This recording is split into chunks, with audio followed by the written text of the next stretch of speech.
নমস্কার দর্শক বন্ধুরা, রোশনাইয়ের আজকের পর্বে আমরা দেখতে চলেছি। রোশনাই বলছে, তোমরাই তো বলেছো আমি নাকি এই বাড়ির কাজের লোক, তাহলে এই বাড়ির কাজের লোক হওয়াতে আমি নিশ্চয়ই এই বাড়ির সব কাজই করি। তোমরা যদি কাউকে কাজের লোক হিসেবে রাখো বাড়িতে, তাহলে তো তার শ্রমের দাম দেওয়া উচিত, তাই নয় কি? তোমরা তো সেটা দাওনি, আর আমিও কোনোদিনও চাইনি। তাই জন্য আর যাই হোক, আমাকে লোভী অন্তত এই কথাটা বলো না। জাহ্নবী বলে, আমরা তোমাকে সাজাতে এলাম, আর পাত্রপক্ষ দেখতে আসছে বলে তোমার জন্য এত কিছু করছি, আর তুমি এতটা বেঈমান যে টাকা নিয়ে আমাদেরকে এরকমভাবে কথা বলছো। তখন রোশনাই বলে, আমি টাকা নিয়ে কোনো কথা বলিনি, তোমরাই আমার দিকে আঙ্গুল তুলেছো, তাই জন্যই আমি কথাগুলো বলেছি। রোশনাই বলে, আমি বিনে পয়সায় শ্রম দান করে যাচ্ছি, শুধুমাত্র তোমাদের প্রতি কৃতজ্ঞ বলে। জাহ্নবী বলে, আমাদের কাছে কৃতজ্ঞ? তখন রোশনাই বলে, না, স্যারজির কাছে কৃতজ্ঞ। কিন্তু স্যারজি তো এই বাড়ির ছেলে, তাই জন্য আমি তোমাদের কাছেও কৃতজ্ঞ। এদিকে দেখা যাচ্ছে পাত্রপক্ষকে নিয়ে এসছে সুরঙ্গমা। বলে, অবিনাশকে আমরা অনেক দিন ধরেই চিনি, এদের সাথে আমাদের অনেক দিন ধরেই যোগাযোগ। এদের বাড়ি বেনারসে, খামার বাড়ি টামার বাড়ি সবই আছে। বেনারসে এরা থাকেন, কিন্তু ভাইয়া কাজের সূত্রে মাঝে মধ্যে এদেশে আসেন। বাবলু তখন বলে, আচ্ছা আচ্ছা, কিসের ব্যবসা আপনাদের? তখন উনি বলেন, ড্রাই ফ্রুটসের ব্যবসা, মেনলি এক্সপোর্ট হয়, আর পৃথিবীর বিভিন্ন জায়গাতেই আমাদের জিনিসপত্র যায়। আমি একজন এক্সপোর্টার, এছাড়া অন্য ব্যবসাও আছে পাশাপাশি। সুরঙ্গমা বলে, অ্যাকচুয়ালি এই সম্পর্কে ওনারা আমাদের রিলেটিভ, মামা মামি বলতে পারেন। ভাই আর এখানে কেউ থাকে না কলকাতায়। পাত্রপক্ষের সাথে কথা হতে হতে সেখানে মিনি চলে আসে, মা মা করতে করতে।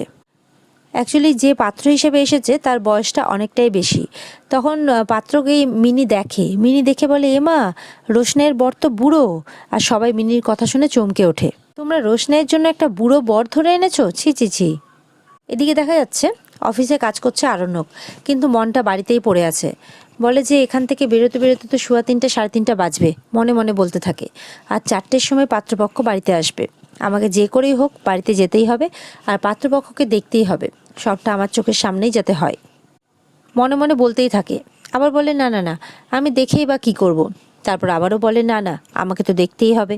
আমি মেয়েটাকে হাতে ধরে এখানে নিয়ে এসেছিলাম, জানতে হবে তো আমাকে যে কার সাথে ওরা রোশনাইয়ের বিয়েটা দিচ্ছে। আমি জানি যে সুরঙ্গমা ম্যাডাম ওর ভালো চায় না। যদি ধরে বেঁধে যদি কোনো খারাপ ছেলের সাথে ওর বিয়েটা দিয়ে দেয়, তখন ওর জীবনটা তো তাহলে নষ্ট হয়ে যাবে, আর এটা আমি কিছুতেই হতে দিতে পারি না। তাছাড়া রোশনাইয়ের এই ওভারডোজ আর হসপিটালে ভর্তি হওয়ার ব্যাপারটা নিয়ে আমার মনে যথেষ্ট সংশয় আছে। আমি আজকালের মধ্যেই সিসিটিভি ফুটেজটা চেক করব, দেখতে চাই আমি যে সেদিন ঘটেছিল কি। দেখা যাচ্ছে অন্যান্য ক্লায়েন্টরা প্রেজেন্টেশনের ব্যাপারে কিছু কথা বলছে, কিন্তু আরণ্যকের মনটা অন্য জায়গায় আছে, সে পুরো আনমাইন্ডফুল হয়ে গেছে। এরপরে আরণ্যক বলে, আসলে আমাকে 3টের সময় বেরোতে হবে, তো তাই জন্য আমার মনটা একটু অন্যদিকে ছিল। আচ্ছা, তখন তারা বলে, কিন্তু আমাদেরকে তো প্রেজেন্টেশন আজকে সাবমিট করে এরপরে মিটিং আছে। তখন আরণ্যক বলে, কি মিটিং? না না না, এটা কি করে সম্ভব, আমাকে তো বেরোতে হবে। এদিকে দেখা যাচ্ছে আরণ্যক কোনো রকমভাবে তার কাজ কমপ্লিট করে, আর বলা যেতে পারে ইনকমপ্লিট রেখে, তাড়াতাড়ি রওনা হয়ে যায় বাড়ির উদ্দেশ্যে। অফিসের লোকজন তাতে একটু অসন্তুষ্ট হলেও আরণ্যক সেগুলোর কোনো মাথা ঘামায় না, সেগুলো নিয়ে সে বাড়ির উদ্দেশ্যে রওনা হয়ে যায়। এদিকে দেখা যাচ্ছে মিনিকে তার মা বলছে, মিনি, তোমাকে আমি কি বলেছিলাম? আজকে দিনটা চুপ থাকতে বলেছিলাম না? তুমি কোনো কথা কেন শোনো না বলো তো? মিনি তখন বলে, ভুল কি বলেছি আমি? সত্যি তো ও বুড়ো। বাবলু বলে, সব সাজানো কাজ পণ্ড করতে ওস্তাদ। সুরঙ্গমা তখন বাবলুকে কানের পাশে গিয়ে বলে যে অবিনাশ একজন কাইন্ড হার্টেড মানুষ, আমার কথাতে বিয়ে করতে রাজি হয়েছে। আর তার মানে এই নয় যে যে কোনো লোক ওকে ডিসরেসপেক্ট করবে। মিনি বলে, মা, রোশনাই ওকে একদম পছন্দ করবে না, তুমি দেখে নিও। সুরঙ্গমা বলে, ভাইয়া কিছু মনে করবেন না, আসলে ও তো মানে বুঝতেই পারছেন। তখন অবিনাশ বলে, না না, ও তো ছোট মানুষ, আমি কিছু মনে করিনি। অবিনাশের বাড়ির লোক তখন রোশনাইকে দেখার জন্য বলে। মিষ্টু চলে যায় রোশনাইকে ডাকতে। অ্যাকচুয়ালি পাত্র যে হয়ে এসেছে অবিনাশ, তার বয়সটা বাবলুর বয়সের কাছাকাছি কিংবা একই বলা যেতে পারে। এরপরে মিনিকে যখন তার মা ঘরে নিয়ে যেতে থাকে, তখন মিনি বলে, ছাড়ো তো আমাকে, আমি রোশনাইয়ের বিয়ের সব কথা শুনবো, আমি এখান থেকে কোথাও যাব না। বাবলু বলে, আচ্ছা আপনারা বিয়েটা কবে করবেন ভাবছেন? তখন অবিনাশ বলে, দেখুন, আমার তো টাকা পয়সার অভাব নেই, আমার যেটা অভাব আছে সেটা হচ্ছে সময়ের। তাই আমি ভেবেছিলাম যে একবারে যখন এখানে এসেছি তখন বিয়েটা সেরে বউ নিয়ে বাড়ি ফিরবো। ওখানে গিয়ে তো একটা বিয়ের অ্যারেঞ্জমেন্ট করতে হবে, আত্মীয় স্বজন বন্ধু বান্ধব, কিন্তু এখানে তো সেই সুযোগটা নেই না। গরিমা বলে, কিন্তু রোশনাইকে পছন্দও তো হতে হবে না, না হলে আপনি কি করে সিদ্ধান্ত নেবেন? তখন অবিনাশ বলে, সুরঙ্গমা দিদির যখন পছন্দ হয়েছে তখন আমার কোনো অসুবিধে নেই। তাছাড়া একটা গরিবের মেয়ে, একটা অসহায় মেয়েকে উদ্ধার করছি, সেটাও তো একটা বড় ব্যাপার, তাই না? বাবলু বলে, আপনার কথা শুনে খুব ভালো লাগছে। ইন দ্যাট কেস আমরা তৈরি আছি। বুঝতেই তো পারছেন, পরের মেয়ের আমরা দায়িত্ব নিয়ে আছি। যত তাড়াতাড়ি বিয়েটা দেওয়া যায় ততই মঙ্গল। রঙ্গমা তখন বলে, অবিনাশ ভাইয়া, আমরা 7 দিনের মধ্যে বিয়ের ব্যবস্থাটা করে দেব। অবিনাশ বলে, দেখুন আমার তাতে কোনো আপত্তি নেই। আসলে বেনারস ফিরেও তো আমাকে সবটা আয়োজন করতে হবে, তাই না? ওখানেও তো অনেকটা সময়ের ব্যাপার। তারপর আমার বিদেশ যাওয়ার একটা ব্যাপার রয়েছে। সুরঙ্গমা বলে, আচ্ছা ঠিক আছে, কোনো ব্যাপার নয়, আমরা আজকে রাতের মধ্যেই সবটা জানিয়ে দেব। ঠিক সেই সময় রোশনাই আসছে ওপর থেকে। মিনি তো দেখে খুব খুশি হয়ে যায়। অবিনাশের তো রোশনাইকে দেখে খুব পছন্দ হয়। রোশনাই এখনো চুপ করে দাঁড়িয়ে আছে, সম্ভবত সে বুঝতে পারেনি যে পাত্র কে। মিনি বলে, রোশনাই তোকে তো আজকে দারুণ লাগছে রে দেখতে, কিন্তু ওই বুড়োটার সাথে তোকে একদম মানাবে না, একদম না। রোশনাই তখন অবিনাশের দিকে তাকায় আর চুপ করে থাকে। বাবলু রেগে যায় মিনির উপরে, বলে, বৌদি তুমি ওকে কেন দাঁড় করিয়ে রেখেছো? ওকে এক্ষুনি তুমি ভেতরে নিয়ে যাও। বড়মা তখন বলে, কি করব বলো, আমাকে তো খাবারটা সার্ভ করতে হচ্ছে, আর যদি কিছু লাগে তাই জন্যই তো আমি দাঁড়িয়ে আছি। আর শ্যামদা নেই, রোশনাই তো আজকে এখানে। অনুশ্রী বলে, বড়দি ওকে একটু সামলাতে পারো তো, তোমার নিজেরই তো মেয়ে। তখন বড়মা বলে, কি করব বল মেজো, জানিস তো ও কেমন, কারো কথা শোনে না। অবিনাশ বলে, না না ঠিক আছে ঠিক আছে, এদের একটু সারতে সময় লাগে। এরপরে সুরঙ্গমা রোশনাইকে বলে, রোশনাই প্রণাম করো। রোশনাই তখন অবিনাশকে নমস্কার জানায়। তখন সুরঙ্গমা সবাই দেখে অবাক হয়। সুরঙ্গমা বলে, রোশনাই মামা মামিকে প্রণাম করো। সুরঙ্গমা বলে, পায়ে হাত দিয়ে প্রণাম করো। রোশনাই তখন বলে, সুরঙ্গমা মাসি, বিয়েটা তো এখনো পাকা হয়নি, বিয়েটা আগে পাকা হোক, তারপর না হয় পায়ে হাত দিয়ে প্রণাম করব। সুরঙ্গমা তখন বড় বড় চোখ করে রোশনাইয়ের দিকে তাকায়। অবিনাশ বলে, না না ঠিক আছে ঠিক আছে, পায়ে হাত দিয়ে প্রণাম করতে যদি অসুবিধা হয় তাহলে থাক না, আপনি এখানে এসে বসুন না প্লিজ। মামা মামি বলে, রোশনাই তো খুব সুন্দর। রোশনাইয়ের তারিফ শুনেও যেন সুরঙ্গমার ভালো লাগে না। গরিমা বলে, রোশনাই তোমার তো ভালোই হলো, উনি তো বেনারসেই থাকেন, আর তোমাকে নিয়ে তো এরপরে বেনারসেই চলে যাবেন। তনুশ্রী বলে, অবিনাশবাবু যদি আপনার ওকে কিছু জিজ্ঞেস করার থাকে তাহলে করুন না। অবিনাশ বলে, লেখাপড়া কতদূর করেছো? তখন রোশনাই বলে, গ্র্যাজুয়েশন চলছে, সামনে পরীক্ষা। অবিনাশ বলে, অসুবিধার কিছু নেই, আমাদের বিয়েটা হয়ে গেলে তুমি ওখান থেকেই এক্সামটা দিতে পারবে।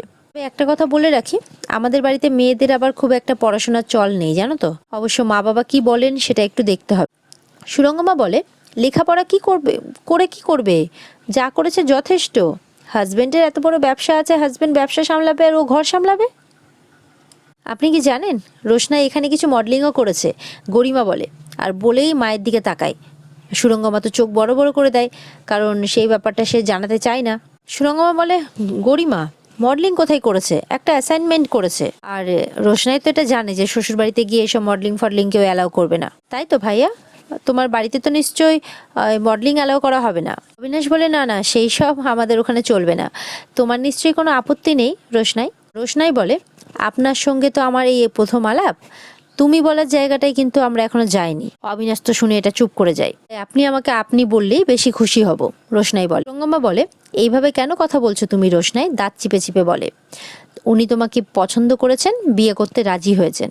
অবিনাশ বলে, না না ঠিক আছে, মেয়েদের একটু তেজ থাকা ভালো, তাহলে অন্য কেউ অপমান করার সুযোগ পাবে না, কি তাই না? রোশনাইকে বলে। মিষ্টু বলে, বেশি ন্যাকা, এত নাটক করো কেন? মিনি বলে, মা এই বুড়োটা কি সত্যি রোশনাইকে বিয়ে করবে বলো তো? মিনিকে আবারও বড় মা বকা দেয়, বলে, তুমি চুপ করবে না তো? ঠিক আছে, আমি মামার বাড়ি চলে যাবো, আর আসবো না। মিনি বলে, আচ্ছা আচ্ছা ঠিক আছে, আমি চুপ করলাম, হয়েছে শান্তি, এবার আর কথা বলবো না। বাবলু এদিকে তার মাকে বলে, একে বোঝানোর কেউ নেই, এতবার বারণ করলাম তাও এরকম কথা বলে যাচ্ছে। ঠিক সেই সময় আরণ্যক চলে আসে সেখানে। আরণ্যক তো ভালো করে ছেলেকেও দেখছে, বাড়ির লোকজনকেও দেখছে, কিন্তু কিছু বুঝতে পারছে না। রোশনাইও আরণ্যকের দিকে তাকিয়ে আছে। এদিকে দেখা যাচ্ছে ছোটু তো রামলাল কাকাকে বারবার করে রিকোয়েস্ট করছে, অনেক কিছু ভাবে রামলাল কাকাকে বোকা বানিয়েও দিয়েছে। আর সেদিক থেকে একজন ভদ্রমহিলা সবটাই দেখছে। রামলাল কাকা যেই বলতে যাবে অমনি ওই ভদ্রমহিলাকে দেখে বলে, ম্যাডাম জি। তখন ছোটুও সেই ভদ্রমহিলাকে ভালো করে দেখে। ছোটু মনে মনে বলে, এটা আবার কে? ওই রাগী দিদিমণিটা নয় তো? না, সে কেন নিজের চেম্বার ছেড়ে বাইরে আসতে যাবে? কী সব ভাবছি। তারপরে সেই ম্যাডামকে গিয়ে বলে, ম্যাডাম আমি খুব বিপদে পড়েছি, এই কাকু আমাকে ভেতরে ঢুকতে দিচ্ছে না, আপনি প্লিজ একটা ব্যবস্থা আমাকে করে দিন। উনি তখন বলেন যে হ্যাঁ হ্যাঁ শুনেছি, তবে আপনি একটা ভুল জায়গায় চলে এসেছেন, এটা একটা স্কুল, কোনো প্রসূতি সদন নয়। ম্যাডাম বলেন যে হ্যাঁ, আপনার 7 নম্বর বাচ্চার ডেলিভারির জন্য আপনাকে নিশ্চয়ই কোনো প্রসূতি সদনেই যাওয়া উচিত আপনার ওয়াইফকে নিয়ে। ভাগ্যবশত এটা একটা স্কুল। ছোটু তো কিছু বুঝতে পারে না। ছোটু বলে, আপনি ভুল করছেন ম্যাডাম, আমাকে ওই রায়বুক পাবলিশার্স ওরা পাঠিয়েছে, আমি ওখানে কাজ করি। তারপরে ছোটু বলে, আপনি কি বর্দি? ওই ভদ্রমহিলা তখন ছোটুর দিকে তাকায়। আর এদিকে আরণ্যক বাড়িতে এসেছে। গরিমা তখন আরণ্যককে বলে, কি ব্যাপার আরণ্যক, তুমি এখন এই সময়?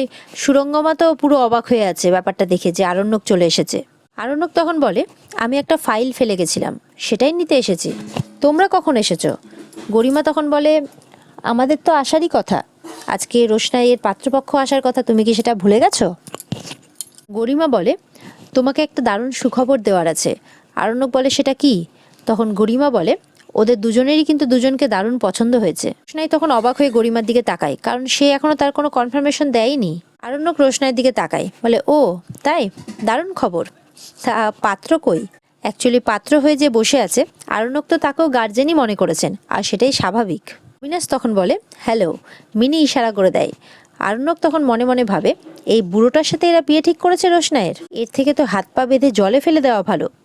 এটাই ভাবতে থাকে মনে মনে আরণ্যক। আর এখানে আজকের পর্ব শেষ হয়ে যায়। তো বন্ধুরা, পর্ব যদি ভালো লেগে থাকে অবশ্যই চ্যানেলকে লাইক, কমেন্ট আর সাবস্ক্রাইব করে দেবে। দেখা হবে তোমাদের সাথে আগামীকালকে রোশনাইয়ের আরেক মজার এপিসোড নিয়ে। ততক্ষণ সবাই ভালো থাকবে।